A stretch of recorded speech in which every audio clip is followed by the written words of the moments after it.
What's going on, Broncos country? Welcome on into the Broncos Breakdown by Chat Sports. On today's episode, I want to talk about the updated playoff picture a little bit, some big news Denver got after this really tough loss, but I want to open up the video by talking about this tough loss because I think it's important for everyone to kind of have a night to sleep on things, digest things, read things, listen to things, and we can kind of come at it with a different approach and not such a raw reaction immediately after the game. So the biggest finger pointing I've seen coming out of this overtime loss is to Denver's defense. And this is now a third game in the month of December where they have surrendered 30 or more points.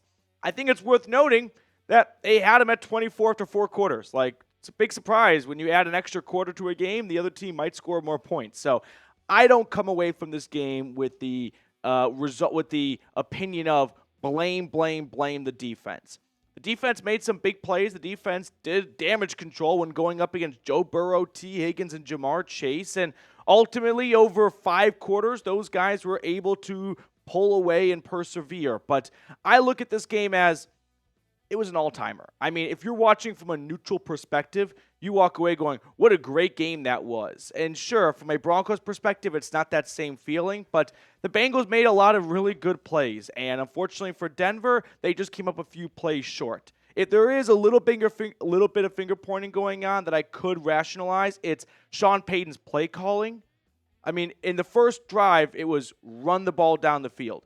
And then the run started to go away a little bit, and all the passes were short little swing passes out to the flat, wide receiver screens, things like that, and nothing vertical. So when everything was condensed towards the line of scrimmage, the Bengals defense, which isn't very good in the NFL, especially their secondary, was kind of let off the hook because they never pushed the ball down the field. They never really tried to test those guys until the fourth quarter. And what do you know? Marvin Mims, 2 touchdowns. So I wish we saw more of that earlier in the game. One thing I'm not going to be critical of from Sean Payton is the decision to kick the extra point and go to overtime.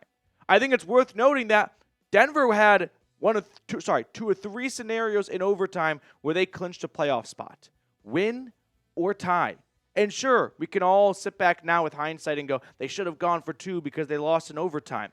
They lost the coin toss and still got the ball. Like, the fear of going to overtime is if you don't win the coin toss and you never get the football. That went out the window when the defense made a stop and got the football. That's the one argument for not going to overtime is you may never see the football. Well, when you do see the football in overtime and you lose, I don't think the issue is the decision to go to overtime. It's the offense in overtime not capitalizing on some good plays from the defense to get the football back, right? A Cade York missed chip shot field goal, and Denver can't pick up a first down to run out the clock because they can't run the football when they need to. When the defense knows they're going to run it, which was my biggest fear for this team for weeks, is as we get towards the playoffs and it's crunch time and you're in a playoff-type atmosphere, which Saturday was, and the defense knows you're going to run it and a first down wins the game, and you just can't even pick up 10 yards over 3 runs. That was my biggest fear, and that biggest fear came true on Saturday. So here's the updated look at the playoff picture. We're going to glance at it super quickly, and then I want to talk about the big news that Denver got coming into Sunday, Week 17. We'll look at this closer, but the Colts are losing right now. The Dolphins don't have Tua today against the Browns. If either one or both those teams lose, they are eliminated from postseason contention, which would give Denver a sigh of relief for Week 18. But really quickly, help us reach 31,000 subscribers. We crossed the 30K milestone a few weeks ago. I'm really grateful for everyone that has decided to opt into a free Broncos YouTube channel that gets you the best free content all year round. So go ahead and join the channel. Get us to 31,000 subscribers today. So we had Ian Rappaport share some good intel on the Kansas City Chiefs, who are off today after playing on Christmas Day, and that is they are expected to rest their starters. Rap Sheet listed 2 by name, but it said expect others to get rested as well. Patrick Mahomes and Chris Jones. Hopefully Travis Kelce too. But those 2 were listed by name. which is obviously a big sigh of relief for Denver because now instead of facing Mahomes and Jones, you are facing Carson Wentz and like Mike Dana. So a little bit of a downgrade, no offense to those guys, but they are not all pro caliber players. I'm going to expand more on this and share some really important insight on when Kansas City rests their starters in Week 18, how they fare. But first, I do have to give a quick shout out to our friends over at Prize Picks. Prize Picks is the best place to get real money sports action. With over 10 million members and billions of dollars in awarded winnings, Prize Picks has made daily fantasy sports accessible to all. You just pick more or less on at least 2 players for a shot to win up to 1,000 times your cash during Pickmas. Prize Picks puts their members first, so all withdrawals are fast, safe, and secure. When my picks hit, I can get my money in as quick as 15 minutes. So I invite everyone watching right now, if they're looking for some extra interest while watching the game today, to download the Prize Picks app, use code CLNS to get $50 instantly after you play your first $5 lineup. All of that information is in the comments and description of today's video. Download the app today and use code CLNS to get $50 instantly after you play your first $5 lineup. Prize Picks. Run your game. Let's talk about what happens when Kansas City has nothing to play for at the end of the season and they rest their starters. It's only happened twice, believe it or not. Last year against the Chargers in an all-time snoozer of a game where it was a field goal battle and Harrison Butker won the game single-handedly. They beat the Chargers, but remember, the Chargers at the end of last year had Easton Stick at quarterback and Brandon Staley was long gone. So I'm not putting much weight into beating Easton Stick. It was Blaine Gabbert versus Easton Stick. Like, what an all-time matchup. In 2021, they rested their starters, also coincidentally playing the Chargers. That time, Justin Herbert beat Chad Henne 38-21. So we don't have a ton of data to go off of, but I think we can all agree it's better for the Broncos to play Carson Wentz than Patrick Mahomes. Like, we don't have to overthink this. Just stop right there. Full stop.